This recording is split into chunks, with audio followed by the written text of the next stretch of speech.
noite a todos vocês, a vocês que estão presentes fisicamente, aos nossos internautas, que certamente nos ouvirão de forma virtual.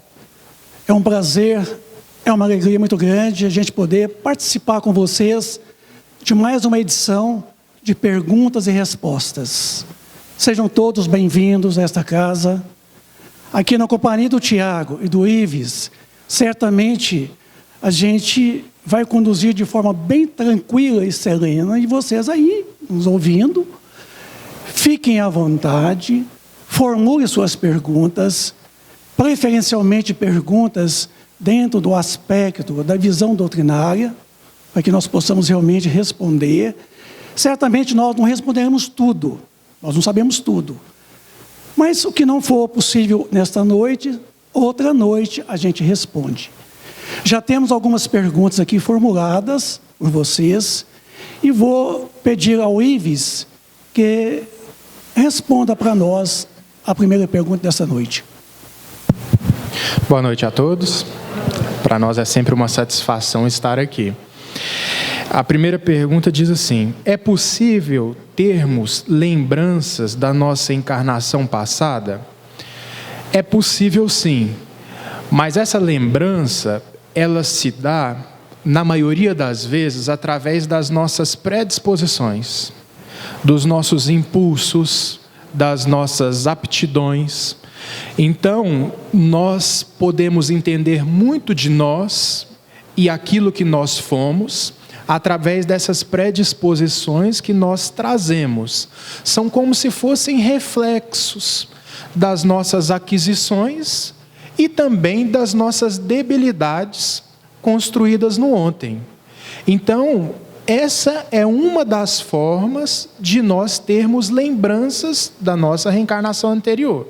Então, são lembranças, vamos dizer assim, intuitivas. Agora, existem aquelas lembranças que se dão de uma maneira mais nítida, de uma maneira mais clara, através de uma visão das nossas experiências reais do passado. Esse fenômeno se dá, e isso alguns estudiosos eles já observaram, que quanto menor é o tempo que a gente passa no mundo espiritual, maior é a lembrança que a gente traz da existência anterior. Então, quanto menor o período entre vidas, quanto menor o período na erraticidade, como se diz, maior a nossa lembrança, mais nítida será. Então, essa lembrança, ela é perfeitamente possível. Ela é perfeitamente possível. E muitas vezes se dá através dos sonhos. Ivone do Amaral Pereira, ela tinha muitas experiências durante o seu desdobramento físico de encarnações anteriores.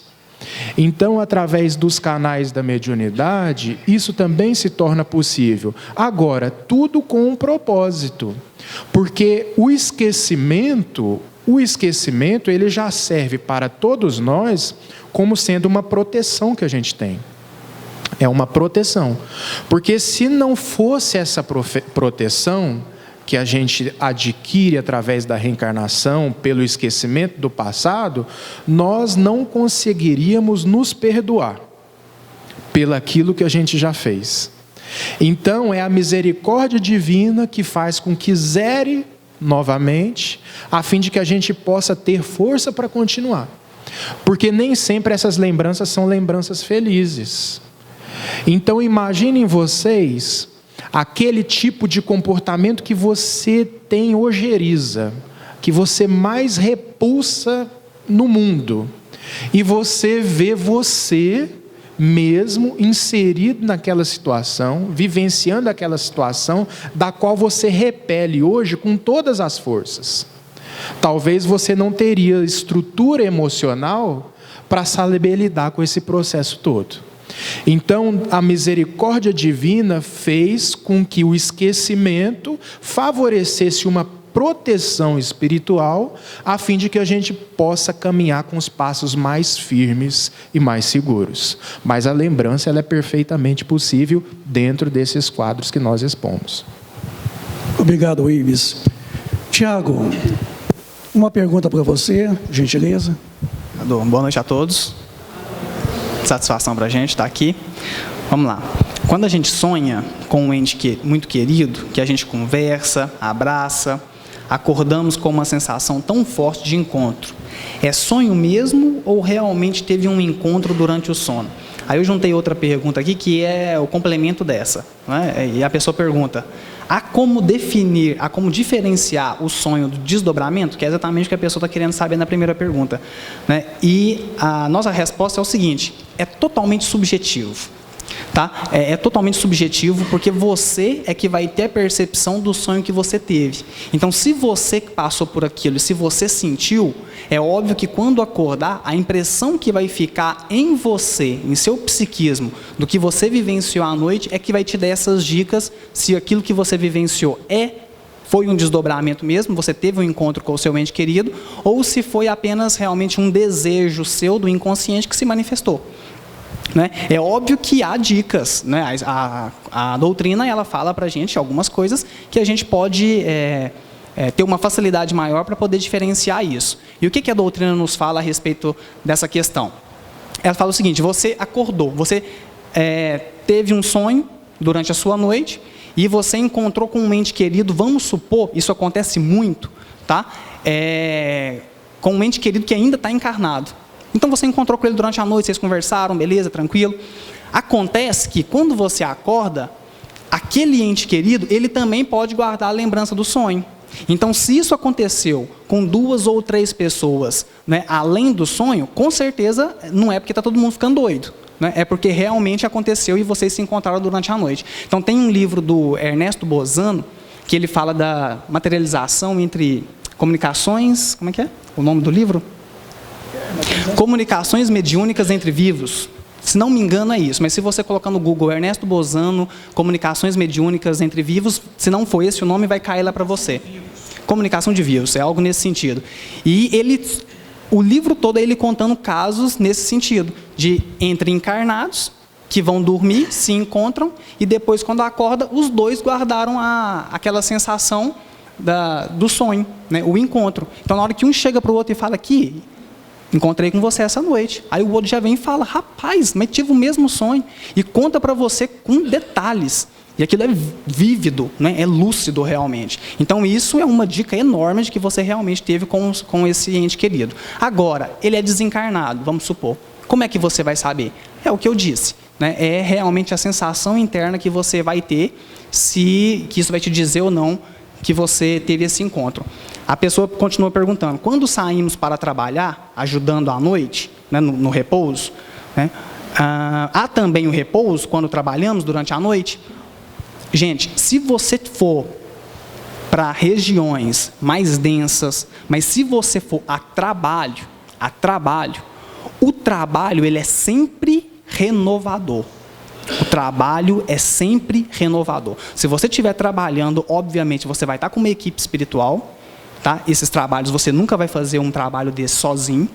Depois do trabalho, por mais desgastante que seja, essa equipe espiritual ela é responsável para chegar e te energizar novamente. Então, quando você vai acordar melhor do que quando você foi dormir. Também é uma dica enorme para você saber como é que tá os seus encontros aí durante a noite. Você acorda mais cansado do que quando você foi dormir, ou você acorda com uma vivacidade maior quando você foi dormir? É uma dica excelente, porque se você acorda mais cansado do que quando você foi dormir, provavelmente os locais que você está visitando não são locais bacanas, porque você está tendo uma drenagem de energia, uma drenagem de fluido vital durante a sua noite, né? E quando você acorda prostrado. Então, como saber realmente, como diferenciar? Não dá para a gente diferenciar, você que vai saber. O Sérgio Felipe é um pesquisador da USP, ele fez uma pesquisa interna, ele fez essa pesquisa no hospital, realmente não sei como é que ele chegou nesse número, mas é um número que ele traz, a gente não toma isso como uma certeza, mas é um parâmetro. Ele falou que apenas 4% de todos os sonhos que a gente tem realmente é um desdobramento. Isso pelo relato das pessoas que ele soube. Apenas 4%. Só para vocês terem uma ideia que o desdobramento lúcido clássico, ele é difícil da gente ter. Nós aqui, justamente por causa dos locais que a gente frequenta durante a noite. Então é melhor que a gente não guarde essa lembrança, tá? Isso é até ainda um mecanismo de proteção. Porque a maioria de nós, quando sai, É só você definir, é só você identificar quais são os seus desejos internos. É simples. Sabe o seu desejo interno? Você vive o seu dia lidando com o seu patrão, e você olha para ele e vontade de falar que ele não fala, né? Você olha para a esposa e você guarda. Aí chega às vezes durante o sonho, você explode tudo isso. Então, às vezes, para o mecanismo de proteção, a espiritualidade faz com que você não se lembre daquilo que você vivenciou lá durante o sonho. Mas, como eu disse, é totalmente subjetivo. Ô, Tiago, só uma colocação, Vicente, se me permitir aqui. Com relação a essa questão de acordar cansado, não significa dizer que também na questão o tempo de sono também, porque se você for analisar, por exemplo, existe alguma exceção nesse sentido. A biografia de Albert Einstein, tá lá, os pesquisadores da vida dele dizem que ele dormia aproximadamente 12 horas por dia, 10, 12. E por que isso acontecia com ele especificamente? Porque certamente ele trabalhava muito no plano espiritual. E aí, não estou dizendo que quem dorme muito está trabalhando no plano espiritual, porque isso aí não pode servir de desculpa para ninguém, tá, gente? Ficar horas na cama na vagabundagem, né? No caso dele, que era um espírito missionário no campo da ciência, ele ficava elaborando as ideias com uma percepção mais extensa, porque o plano espiritual, né, Tiago, dá uma percepção para a gente mais exata, mais extensa da realidade como ela realmente é, livre de algumas ilusões da matéria que turvam a nossa visão. Então ele ia lá, buscava informações no encontro com cientistas de esferas mais altas, isso suponho eu, para poder estar trazendo para a matéria. Por isso que ele tem uma frase, né? Penso 99 vezes, nada descubro. Paro por um instante, eis que a verdade se me revela. Então é esse momento de introspecção da qual aquilo vem à tona, né? Aquela realidade interior que você está com dificuldade de colocar para fora, vem à tona. Obrigado, Tiago. Obrigado, Ives. Divaldo Franco, numa palestra dele, realizada aqui em Divinópolis, Lições para a Felicidade, ele fez uma colocação que complementa o que o Ives colocou ainda há pouco. Ele disse que toda criatura que dorme muito e faz muito sexo é um espírito atrasado. Viu? Toda pessoa que dorme muito e faz muito sexo é um espírito atrasado. Está numa palestra dele chamada Lições para a Felicidade. Tem uma pergunta aqui: por que só podemos receber o passe uma vez? Onde está escrito isso? Não está escrito isso em lugar nenhum. Isso pode ser um procedimento feito por alguém que normalmente dirige, coordena uma casa espírita. Alguém que acha que o passe deve ser recebido somente uma vez. Não. O passe, ele é um recurso alternativo. Razão pelo qual você está sempre buscando o passe. Não pode virar uma atitude de papapasse. Quer dizer, tomar passe todos os dias, toda semana. O passe deve ser tomado na medida da necessidade de cada um. O passe não pode ser um vício, como a hóstia na igreja. O passe não é uma cura definitiva. A cura definitiva é o chamado recurso alterativo. Se o passe é um recurso alternativo, o recurso definitivo chama-se alterativo, que é a alteração de comportamento, mudança de atitudes, mudança de pensamentos.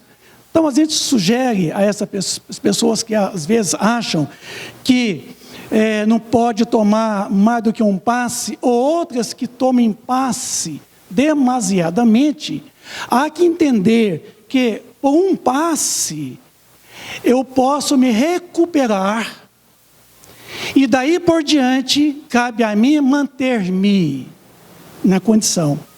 Porque através do passe é um recurso que vem de forma exterior, com os recursos da espiritualidade maior. E o médium, a gente recebe os benefícios, a melhora vem e cabe a nós mantermos a nossa melhora. Não cabe a nós reincindirmos os mesmos erros de antes. Porque se reincidir os mesmos erros, vai ter que tomar o passo de novo. Então não pode virar um costume, um hábito, ou talvez assim, um hábito repetitivo, tomar muitos passes. Porque um passe é suficientemente para recuperar perdas do fluido vital, fazer com que as suas células recuperem as suas funções específicas, e daí por diante, você, o proprietário desse corpo, entre aspas, proprietário, né, gente? Você que tem esse corpo, que detenha ele, cabe a você manter a saúde dele. E a saúde começa na mente. Quem quiser entender melhor isso, está na pergunta 96 do livro Consolador de Emmanuel, quando ele nos coloca a respeito da questão de que as nossas doenças, ela tem antecedentes espirituais. Com isso, há enfermidades e há doenças. Se há enfermidades, a enfermidade é da psique, a enfermidade é da mente. E as doenças, nada mais do que a retratação das enfermidades no corpo físico.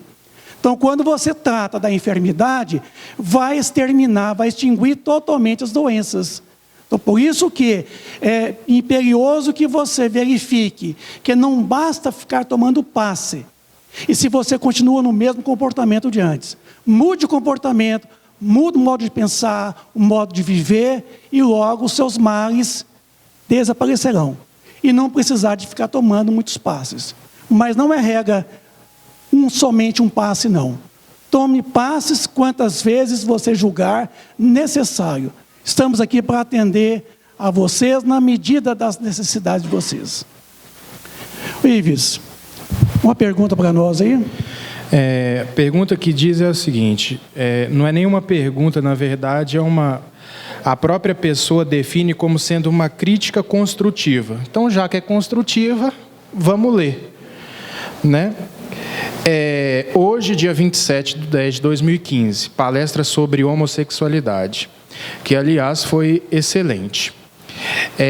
Só foi desagradável porque 3 pessoas, membros, trabalhadores, inclusive, pareciam 3 maritacas numa goiabeira.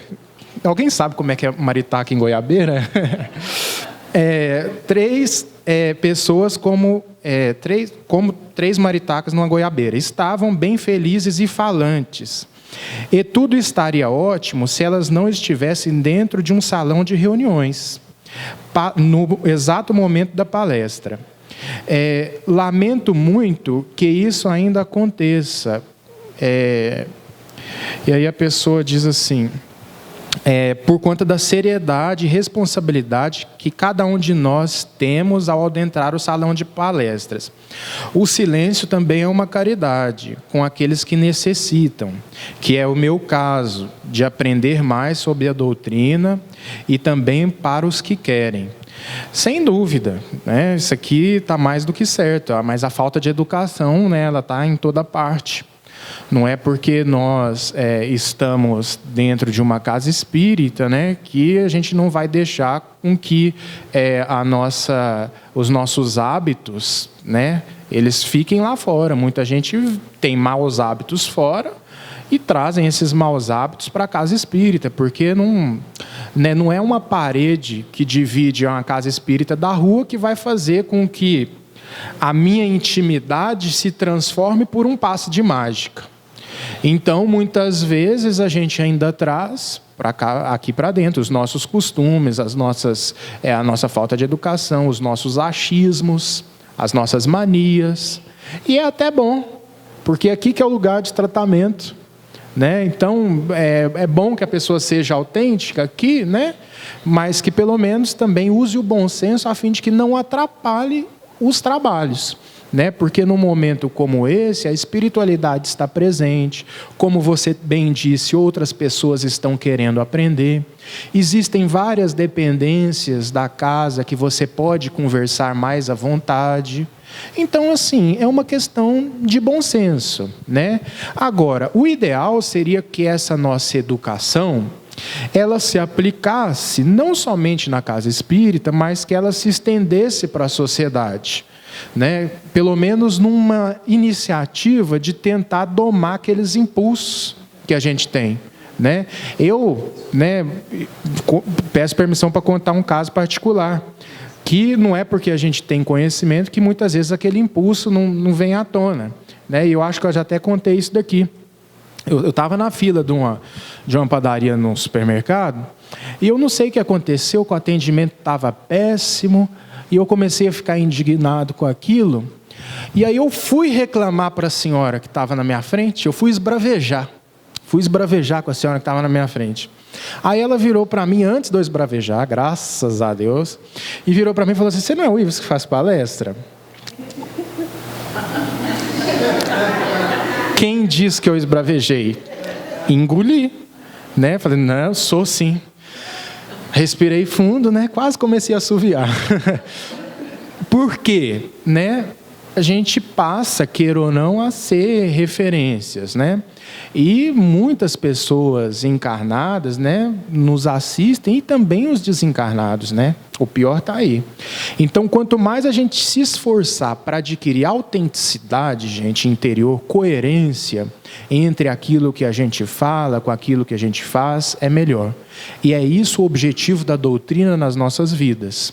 O Chico Xavier, ele dizia o seguinte: a doutrina espírita tem 3 momentos na vida da gente. Um momento que a gente chega, muitas vezes cheio de vício, cheio de problema.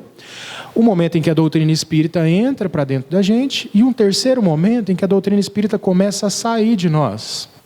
Esse momento em que ela começa a sair de nós é aquele momento do exemplo, que é o objetivo máximo da doutrina, né? O restante, essas 2 etapas, elas são importantes, mas nenhuma delas a doutrina não atingiu a sua finalidade plena, vamos dizer assim. A finalidade plena da doutrina, ela só vai atingir quando nós adentrarmos essa terceira etapa, quando a doutrina espírita começar a sair dentro de nós através dos nossos bons exemplos, né? Então, e esses bons exemplos, eles se aplicam tanto na casa espírita, mas principalmente na sociedade, porque o templo do cristão não se restringe, né, ao lugar de culto, ao lugar de oração, ao lugar de estudo. O templo do cristão é o trabalho, o templo do cristão é principalmente o lar, o templo do cristão é a sua escola, a sua faculdade, o templo do cristão é o trânsito, o templo do cristão é a praça pública, né? Esse é o templo do cristão. Todos os desaires do cristianismo, eles aconteceram por essa confusão, por essa divisória entre o templo e a oficina. Quer dizer, o templo é o lugar de prática, né? E a oficina é o lugar que eu dou vazão a todos os meus impulsos de uma maneira descontrolada. Não. A oficina e o templo se misturam. Ela é o mundo que a gente tem contato, né? Então, essa sua crítica, ela é construtiva, sim, a fim de que nós possamos nos policiar mais no sentido da gente controlar os nossos impulsos, usar o bom senso em determinados ambientes, para que assim a gente possa favorecer uma boa convivência. Obrigado, Ives. Tiago, você tem mais uma pergunta para nós aí? Boa noite. As cores influenciam em nossas vidas? Olha, influencia. E muito. Tá? E muito. A questão, nós achamos que não influencia, né? E a gente vai chegar lá, então, onde a gente quer chegar na questão. O espírito, quanto mais ele ainda é apegado à matéria, mais ele ainda é influenciado pelas condições exteriores.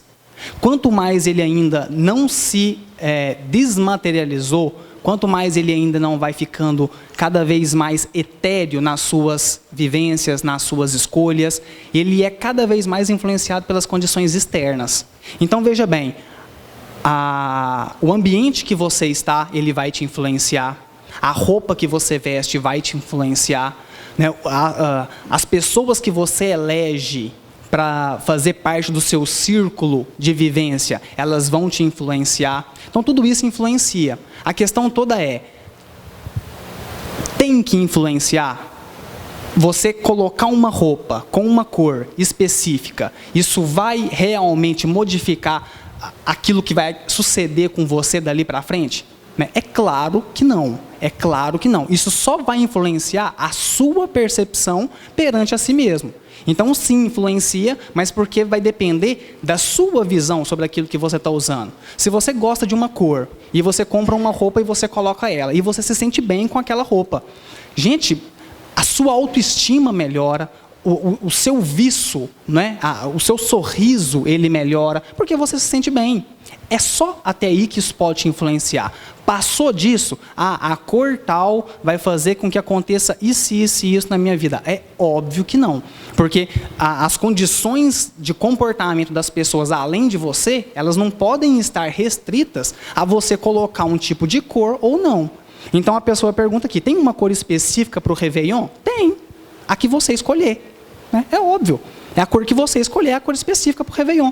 Então não existe isso de vou usar branco, vou ter paz, vou usar amarelo, vou ter dinheiro, vou usar vermelho, vou ter paixão. Isso não existe. Existe para nós, que ainda somos espíritos inferiores e nos deixamos influenciar pelas condições externas. Aí sim, essas condições elas vão alterar o nosso comportamento. Porque foi o que o Ives disse. Nós que ainda estamos nesse nível de evolução, nós ainda somos influenciados pelos comportamentos das pessoas à nossa volta. Então a gente ainda é influenciado se um quadro ele está no seu local certinho ou se ele está torto. E isso às vezes me irrita. Né? Uma pessoa que tem um transtorno obsessivo compulsivo, por exemplo, o mundo externo vai influenciar nela. Se tiver algo fora do esquadro, ela vai lá e, opa, vem cá. Então isso mexe com a paz íntima dela. Quer dizer que a paz íntima dela está no objeto? Claro que não, está nela. Está em uma desordem interna que se reflete no exterior. Então, nós que ainda estamos nesse nível, nós nos deixamos se influenciar. E o nosso comportamento ele ainda vai sendo modificado por essas condições. Então, às vezes, sim, depende de uma roupa que você coloca, mas por causa de uma pequenez de pensamento que nós ainda temos em relação às coisas. Porque é óbvio que isso não vai influenciar. Você pode ler no Livro dos Espíritos, num capítulo onde o Kardec fala dos talismãs e dos rituais. Ele vai falar dos talismãs e dos rituais. E ele vai dizer exatamente isso. O poder que aquele objeto tem é de modificar o seu pensamento e você modifica a sua atitude, certo? A partir do momento que você se eleva e você percebe que você é que é livre para deliberar sobre as suas escolhas, nada que acontece externamente vai te influenciar. Então a gente vai chegar num nível, por exemplo, que isso aí que o Ives contou, já não vai ser mais necessário. Que foi uma pessoa que foi influenciada por uma condição externa. Entende? Somos nós. Nós somos assim. Certa feita, estava eu na lotérica. Fui na lotérica também, Ives. Estou lá na fila para pagar. E está demorando. E você está atrasado, né? Essa correria da vida. E eu já começo a olhar lá na frente, um caixa só atendendo. E eu já começo a ficar desesperado, olho no relógio. E o tempo está passando. E eu olho lá na frente. E eu, né? É óbvio que a sua feição, ela acompanha o seu pensamento. Você não vai estar lá reclamando internamente e por fora você vai estar rindo. Né? Então, por fora eu estava, né, com a cara brava, olhando lá para frente. De repente, eu percebo que tem uma menina na fila que está olhando para mim. E a menina está olhando. E eu estou vendo pelo canto de olho que a menina está observando. E eu já comecei na caraminhola. Gente, o que essa menina está me olhando? E eu pensei, será que ela está me paquerando? Aí eu olhei de novo, ela era bonita, sabe? Eu falei, não está não. Ela só não era mais bonita do que minha namorada, viu, gente, que está ali, né? Mas veja bem, aí eu já fiquei olhando. E eu, gente, o que essa menina está olhando? Na hora, eu já modifiquei o meu comportamento. Mas é no exato momento. Por quê? Porque a gente ainda é modificado. Aí a gente vem aqui e critica alguém que é influenciado por uma cor. Uai, você está sendo influenciado pelo ambiente externo da mesma forma. Entende? Então, quando surge uma pergunta dessa, é totalmente compreensível. Na hora que você lê o Kardec, vai ficar claro para você que a cor não influencia em nada. Mas qual que é a diferença dessa menina que me influenciou no meu comportamento, da mulher na padaria que influenciou o Ives, e de uma cor que influencia? Nenhuma. É o ambiente externo te influenciando. Então, na cabeça, eu já fiquei, né? Gente, será que essa menina já viu uma palestra minha? Né? A caraminhola. Na mesma hora, eu mudei o comportamento. Então, eu que já estava de cara amarrado, na mesma hora, eu olhei lá para frente, soltei um sorriso, né? Nossa, mas enfrentar fila é uma beleza, né? É um calor, mas é uma coisa impressionante. E é uma gostosura danada. Porque o ambiente externo nos modificando. Obrigado, Tiago. Sou iniciante nos estudos do Espiritismo, atualmente católica, mas sempre tive interesse pela doutrina. Contudo, muitas vezes tenho medo, mesmo tentando não ter. O que posso fazer para controlar essa situação, além de me encontrar sempre em Jesus Cristo? O medo é uma situação assim, inicialmente dizendo que o medo sempre é o desconhecido. Quando nós tememos uma situação, uma coisa qualquer, é porque nós não temos ainda um conhecimento pleno disto ou daquilo. O medo, normalmente, ele surge de uma situação de um preconceito, tá? De uma situação em que você desconhece, mas se você está chegando na casa espírita, começando uma nova oportunidade de conhecer a doutrina espírita, você é um neófito, certamente você terá barreiras a enfrentar. Primeiro, o preconceito, às vezes, da família, da própria família, dos amigos, dos vizinhos. Quantas vezes temos que vencer esse preconceito inicialmente? Hoje eu vou ao centro espírita, e você vem o centro espírita Jesus de Nazaré. Aí você para o carro na esquina ali do semáforo, atravessa o semáforo, começa a descer, olha para um lado, olha para o outro, para ver se não tem nenhum conhecido seu, vendo você vindo ao centro espírita Jesus de Nazaré. Aí você vê que não tem ninguém olhando, você entra rápido no estacionamento. Entrou aqui, está mais tranquilo, né? Esse já é um preconceito em que você mesmo está criando em você. Agora, o medo é comum em todos nós que estamos começando na seara espírita. Primeiro que nós temos algumas criaturas que não nos querem o nosso bem.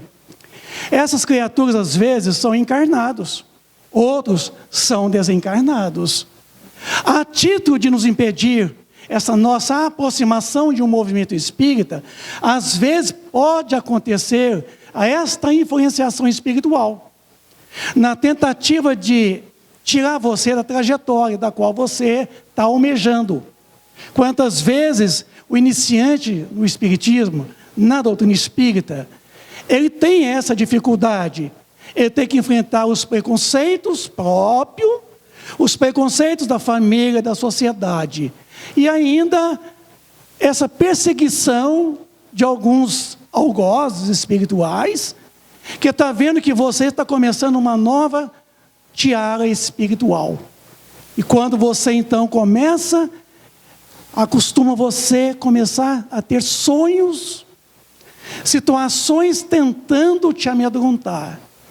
Vença seu medo. O medo deve ser vencido. Como? Primeiro, retirando todos os seus preconceitos. Como se retira os preconceitos? Aprendendo a doutrina espírita. Quantos de nós que chegamos aqui na casa espírita, até aqui de preconceitos? O que é um preconceito? É um conceito pré-estabelecido, em que a gente mesmo pré-estabelece. Então você já cria uma visão, já tentando te impedir. Retire esse preconceito. Arca com as consequências, a mudança de atitude. Eu vou ao centro espírita Jesus de Nazaré e vem a pé para todo mundo ver. E entra, para na porta e dá sinal para todo mundo lá fora que você está entrando no centro espírita. E entra, participe, vai embora e mostra para todo mundo que você foi no centro espírita Jesus de Nazaré.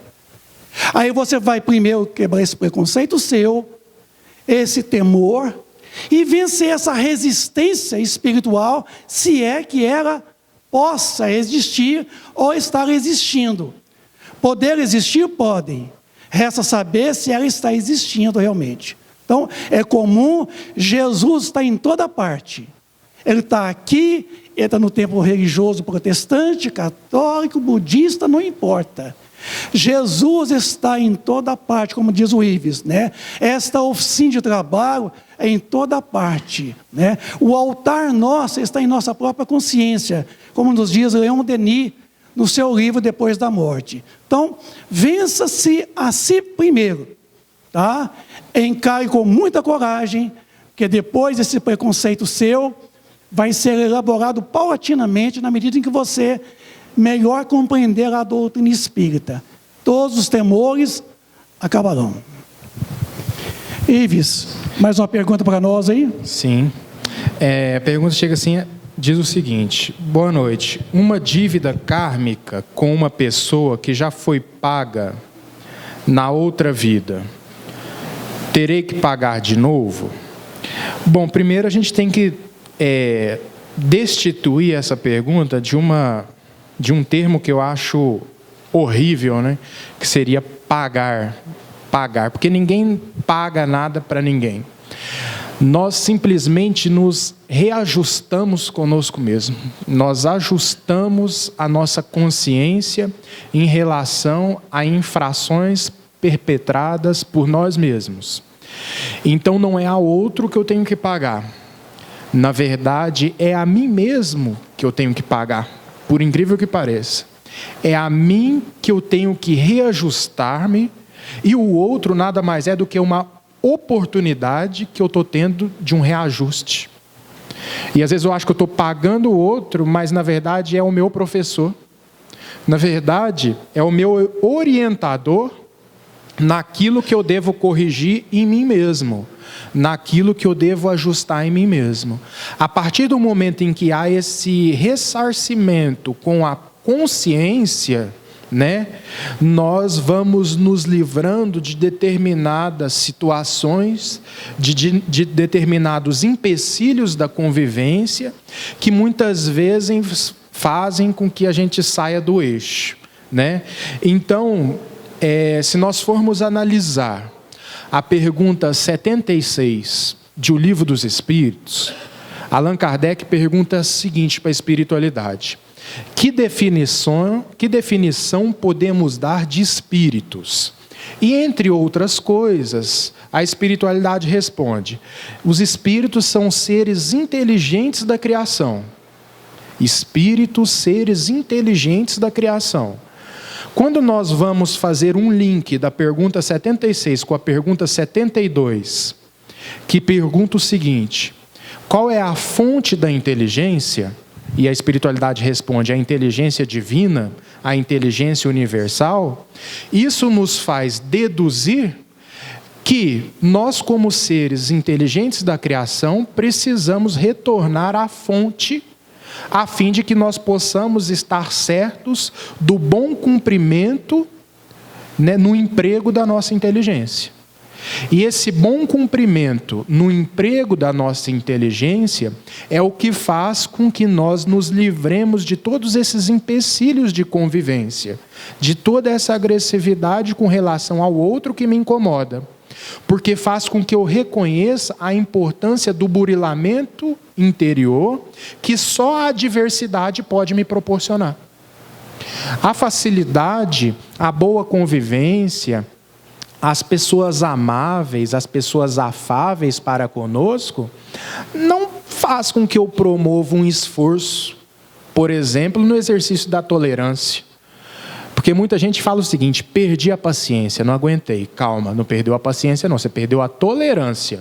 Porque paciência, enquanto virtude, é uma conquista definitiva. E toda conquista, quando você ganha, não tem como você perder. Agora, a gente vem exercendo a tolerância, porque na verdade nós toleramos uns aos outros. Então, uma vez ou outra, a gente perde essa arte de tolerar. E a gente passa a não tolerar. Agora, conforme a gente vai tolerando, amaciando o nosso ego, amaciando os nossos impulsos inferiores, nós vamos tomando contato com essa realidade do ser paciente, que é uma outra coisa já. E para ser paciente, a gente precisa de alguém que teste a nossa paciência. É a triste notícia que eu tenho para dar para os senhores, né? Para a gente como que eu sei que eu sou capaz de perdoar? Até eu ter que perdoar. Porque eu posso ouvir uma excelente exposição sobre as maravilhas do perdão. E aquilo pode fazer com que eu aclare os meus pensamentos. Mas aquilo só vai se tornar real enquanto conquista quando a situação de ter que perdoar bater a minha porta. Eu posso falar que eu sou super paciente, Mateus. Falar assim, sou super paciente. Vocês podem até acreditar, né? Vocês podem até me dar um crédito. Mas eu só vou provar que eu sou paciente quando alguém vir pisar no meu calo.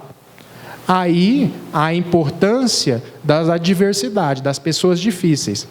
Os sábios nos ensinam tanto quanto os ignorantes. O aprendizado é praticamente o mesmo, né? A sabedoria nos diz como fazer. A ignorância nos proporciona o campo em que a gente vai poder exercer, o estágio, né? Aquele estágio que todo mundo faz na faculdade. É anos de teoria, depois vem o estágio para a prática. Então, vamos dizer assim, os anos de teoria são aquilo que a gente vai aprendendo sobre moral, sobre ética, sobre espiritualidade. O estágio já é dentro da família, com a pessoa difícil, com aquele que pisa no seu calo, isso e aquilo. Então, a gente aprende a teoria da virtude com a sabedoria. E a gente aprende a prática da virtude com a ignorância. Obrigado, Ives. Só relembrando, pare de pedir paciência. Comece a agradecer. Porque se você pede, oh meu Deus, me dá paciência para aguentar esse marido chato, essa esposa intransigente, ele fica mais chato. Ela fica mais intransigente. Então comece a agradecer a Deus pela paciência já concedida, porque é prova, viu? Então não pede prova, não, que ela vem. Tiaguinho, para nos responder a última pergunta da noite de hoje, tá? E tem um pesquisador, né, ele fez uma pesquisa e ele descobriu que uma pessoa só fica boa em algo depois de 10 mil horas de treinamento naquilo. Então, imagina o que é você ter 10 mil horas de alguém pisando no seu calo, né? Aí você pode dizer que você é paciente ou não. Nós nos enervamos com uma porta que às vezes não fecha. Imagina, você passa, fecha uma porta, ela abre. Aí você vem, fecha de novo, ela... Na terceira vez você já chega e quase afunda ela.